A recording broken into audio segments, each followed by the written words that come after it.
अपनी पिछली वीडियो में हमने डिस्कस किया कि कैसे ह्यूमंस एनवायरनमेंट से फूड के सोर्स को लेकर उसे डाइजेस्ट करके एब्जॉर्ब करते हैं। बट इस फूड से एनर्जी लेने के लिए खाली इसे डाइजेस्ट करना इनफ नहीं है।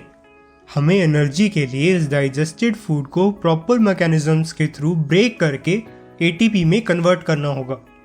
एंड ये प्रोसेस जिससे लिविंग ऑर्गेनिज्म के सेल्स फूड में प्रेजेंट एनर्जी को एक्सट्रैक्ट करके उसे एटीपी में कन्वर्ट करते हैं, उसे हम रेस्पिरेशन बोलते हैं। लेट्स डिस्कस कि how the process of respiration occurs in humans.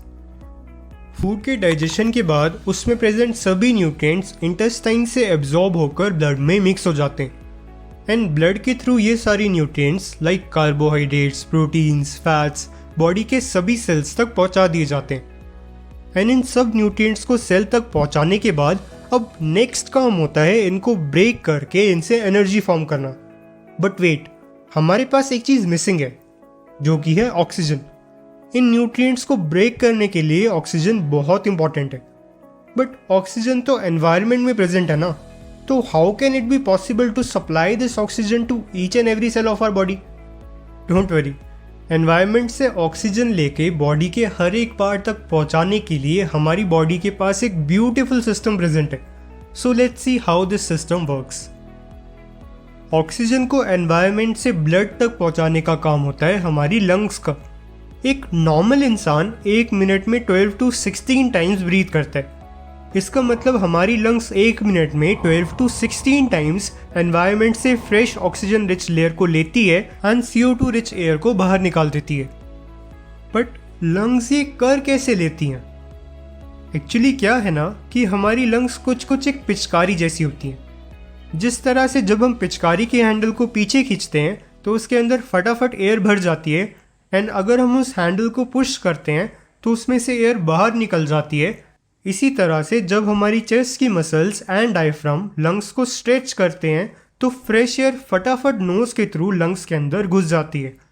And जब चेस्ट की मसल्स एंड डायफ्राम वापस अपनी पोजीशन में जाते हैं तो लंग्स में प्रेजेंट एयर नोज के थ्रू प्रेशर से बाहर निकल जाती है। क्यों, है ना ये इंटरेस्टिंग?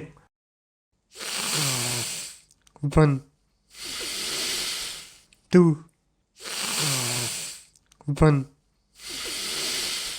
2। अरे भाई क्या कर रहा है तू ये? पाजी जैसे आपने बताया वैसे ही ब्रीदिंग हो रही है। खैर, नाउ लेट्स सी कि एयर लंग्स तक कैसे पहुंचती है। सबसे पहले एयर हमारी नोज में एंटर करती है, जहां हमारे नोज हेयर्स कुछ हद तक इस एयर को फिल्टर कर देते हैं। एंड उसके बाद ये एयर हमारे ट्रेकिया तक पहुंचती है। हमारे ट्रेकिया के अराउंड कार्टिलेज से बनी हुई रिंग्स प्रेजेंट होती हैं जो ट्रेकिया को स्ट्रॉन्ग बनाती हैं एंड उसे कोलैप्स होने से बचाती हैं। ट्रेकिया के बाद ये एयर हमारी लंग्स में एंटर करती है। हमारी लंग्स के अंदर ये एयर एक ट्यूब के नेटवर्क से गुजरती हुई अल्टीमेटली एक बैलून जैसे बहुत छोटे से स्ट्रक्चर में पहुंच जाती है जिसे हम एल्वियोलाई बोलते हैं। ये एल्वियोलाई इतने छोटे होते हैं कि almost 300 to 400 million alveoli are present in each lung. Crazy right? इन एल्वियोलाई के चारों तरफ बहुत सारी ब्लड वेसल्स का एक नेटवर्क प्रेजेंट होता है। जब लंग्स के अंदर फ्रेश एयर आती है तो उसमें प्रेजेंट ऑक्सीजन इन एल्वियोलाई के अराउंड प्रेजेंट ब्लड वेसल्स में डिसॉल्व होके बॉडी के सभी पार्ट्स तक पहुंचा दी जाती है। एंड इस ब्लड में प्रेजेंट कार्बन डाइऑक्साइड एल्वियोलाई में डिफ्यूज हो जाती है। इसीलिए जो एयर हम एक्सपेल आउट करते हैं उसमें फ्रेश एयर के कंपैरिजन में CO2 ज़्यादा होती है एंड ऑक्सीजन कम होती है। Interesting right? पाजी, जो कोविड में लोगों की ब्लड ऑक्सीजन कंसंट्रेशन कम हो रही थी वो कैसे?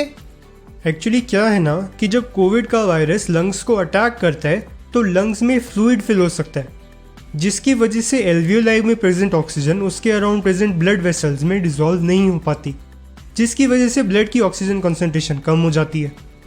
पाजी एक और क्वेश्चन, ये बताओ कि एक्सरसाइज के टाइम पे हम तेज सांस क्यों लेने लगते हैं? अरे मोगली, जब हम एक्सरसाइज करते हैं तो हमारी बॉडी की ऑक्सीजन की रिक्वायरमेंट बढ़ जाती है एंड उसे पूरा करने के लिए हमारा ब्रीदिंग रेट भी बढ़ जाता है। चलो मैं आप लोगों को एक और इंटरेस्टिंग चीज़ बताता हूँ। जैसा कि हमने देखा था कि एल्वियोलाई के अराउंड बहुत सारी ब्लड वेसल्स का एक नेटवर्क प्रेजेंट होता है। तो एयर के साथ साथ अगर कोई केमिकल भी एल्वियोलाई तक आता है तो वो भी इन ब्लड वेसल्स के नेटवर्क के थ्रू ब्लड में डिसॉल्व हो जाता है। एंड इसीलिए बहुत से लोग स्मोकिंग करके सिगरेट में प्रेजेंट केमिकल्स को ब्लड में डिसॉल्व करवाते हैं। But you know what, nature ने हमारी लंग्स को ऑक्सीजन एब्जॉर्ब करने के लिए बनाया है, सिगरेट्स का स्मोक एब्जॉर्ब करने के लिए नहीं। इसीलिए स्मोकिंग से लंग कैंसर एंड बॉडी में और भी बहुत सारे कैंसर्स के चांसेस बहुत इंक्रीज हो जाते हैं। And lung cancer is one of the most common cause of death worldwide. So please don't misuse your lungs because the high is not worth the pain. Okay, चलो मैं आप लोगों से एक और क्वेश्चन पूछता हूँ। टेल मी कि नेचर ने लंग्स के अंदर इतना बड़ा ट्यूब्स का नेटवर्क क्यों बनाया है?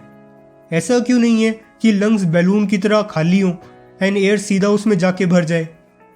ऐसा इसीलिए क्योंकि इस केस में एब्जॉर्प्शन के लिए अवेलेबल एरिया हमारी लंग्स के वॉल के एरिया जितना होता।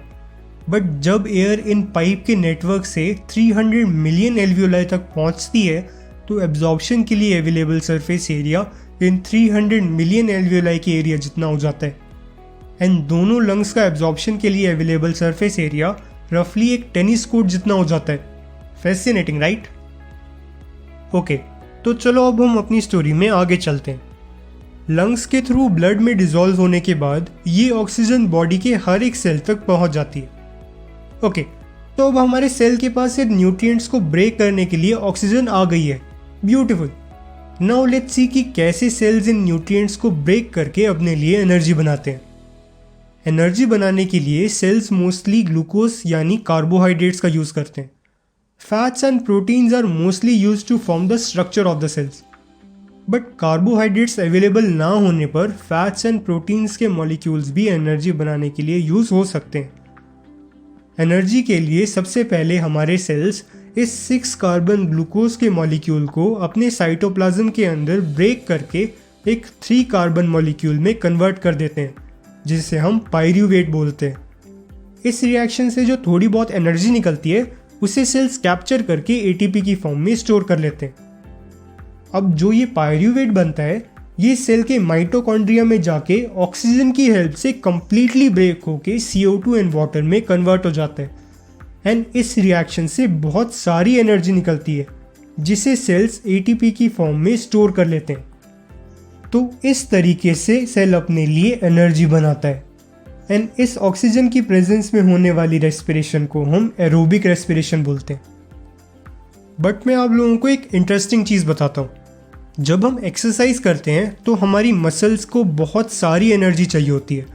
एंड यहाँ कार्बोहाइड्रेट्स का इतना ज़्यादा ब्रेक डाउन हो रहा होता है कि यहाँ ऑक्सीजन की कमी पड़ जाती है। इसीलिए इस सिचुएशन में मसल्स के सेल्स पायरूवेट को माइटोकॉन्ड्रिया में ऑक्सीजन से ब्रेक करने की बजाय उसे साइटोप्लाज्म में ही इनकम्प्लीटली ब्रेक करके लैक्टिक एसिड में कन्वर्ट कर देते हैं। ये पाथवे ऑक्सीजन के बिना होता है, इसीलिए इसे एनारोबिक रेस्पिरेशन बोलते हैं। बट एनारोबिक रेस्पिरेशन में एरोबिक रेस्पिरेशन के कंपैरिजन में काफ़ी कम एनर्जी बनती है बिकॉज इसमें पायरूवेट का कंप्लीट ब्रेकडाउन नहीं होता। एंड यू नो व्हाट, अगर हम ज़्यादा टाइम तक एक्सरसाइज करते हैं तो एक्सेस लैक्टिक एसिड बनने से हमारी मसल में क्रैम्प्स आ सकते हैं। कमेंट करके बताना कि आपने कभी एक्सपीरियंस किया है या नहीं। ओके, तो मैं आपको इसी से रिलेटेड एक और इंटरेस्टिंग चीज़ बताता हूँ। यीस्ट जो कि एक यूनिसेलुलर ऑर्गेनिज्म है उसमें भी रेस्पिरेशन बिना ऑक्सीजन के ही होती है, बट उसका मैकेनिज्म थोड़ा डिफरेंट है। ग्लूकोज को ब्रेक करने के बाद जो पायरूवेट बनता है उसे ये साइटोप्लाज्म में ही फिर से ब्रेक करके इथेनॉल एंड CO2 में कन्वर्ट कर देता है। इसी इथेनॉल को हम अल्कोहल के नाम से जानते हैं। जी हाँ, हम इंसानों ने इस यीस्ट को भी नहीं छोड़ा। हम अल्कोहल बनाने के लिए यीस्ट की इसी एनारोबिक रेस्पिरेशन का फ़ायदा उठाते हैं। एंड यही नहीं, क्या आप जानते हैं कि हम यीस्ट को बेकिंग में भी यूज़ करते हैं? ऐसा इसीलिए क्योंकि यीस्ट रेस्पिरेशन से इथेनॉल के साथ साथ CO2 भी बनाता है। एंड ये CO2 बेकिंग में यूज़ होने वाले डो को फ्लफ़ी बना देता है। देख रहे हो हम इंसानों की शक्तियों को? ओके, चल मोगली फटाफट रिवाइज करा कि अब तक हमने क्या क्या देखा। पाजी, हमने देखा कि रेस्पिरेशन के लिए हमें ऑक्सीजन की ज़रूरत होती है जो कि लंग्स के थ्रू ब्लड में डिफ्यूज़ होकर हमारे सेल्स तक पहुंचती है। सबसे पहले हमारे सेल्स अपने साइटोप्लाज्म में ग्लूकोज को पायरूवेट में ब्रेक करते हैं एंड फिर ये पायरूवेट माइटोकॉन्ड्रिया में ऑक्सीजन की हेल्प से ब्रेक होके CO2 एंड H2O में कन्वर्ट हो जाता है एंड इस दौरान जो एनर्जी निकलती है उसे सेल ATP की फॉर्म में स्टोर कर लेते हैं एंड इस पाथवे को हम एरोबिक रेस्पिरेशन बोलते हैं। बट हमारी मसल सेल्स में ऑक्सीजन की कमी होने से ये पायरूवेट एनारोबिक पाथवे से लैक्टिक एसिड में कन्वर्ट हो सकता है एंड यीस्ट के अंदर यही पायरूवेट एनारोबिक रेस्पिरेशन से इथेनॉल एंड CO2 में कन्वर्ट हो जाता है। Very good Mowgli. ओके, तो इसी के साथ हमारा ह्यूमंस में रेस्पिरेशन खत्म होता है। प्लांट्स में भी सिमिलर प्रोसेस के थ्रू ही रेस्पिरेशन होता है। जो ग्लूकोज प्लांट फोटोसिंथेसिस की हेल्प से बनाते हैं, उस ग्लूकोज को प्लांट के सेल्स ऑक्सीजन की हेल्प से ब्रेक करके वापस CO2 एंड H2O में कन्वर्ट कर देते हैं एंड इस रेस्पिरेशन से जो एनर्जी निकलती है उसे वो ATP की फॉर्म में स्टोर कर लेते हैं। एक और इंटरेस्टिंग बात बताऊं, फिशेज एंड बाकी एक्वेटिक एनिमल्स रेस्पिरेशन के लिए ऑक्सीजन अपने आसपास के वाटर से ही ले लेते हैं।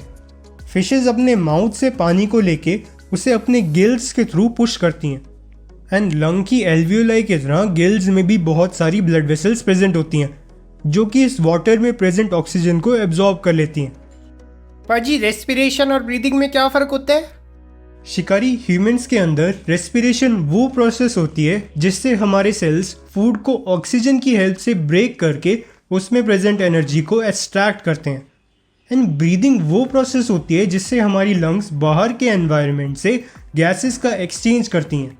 मतलब the process of inhalation and exhalation is called breathing and you know what, breathing is a part of respiration because respiration की डेफिनेशन में देखो, we break food with the help of oxygen and we get this oxygen with the help of breathing. तो हुआ ना breathing भी respiration का ही part. Okay, beautiful, we have covered everything. Now we will discuss one more thing which will connect all the dots and will make this chapter even more beautiful. We are going to discuss about ATP। ATP की full form होती है adenosine triphosphate.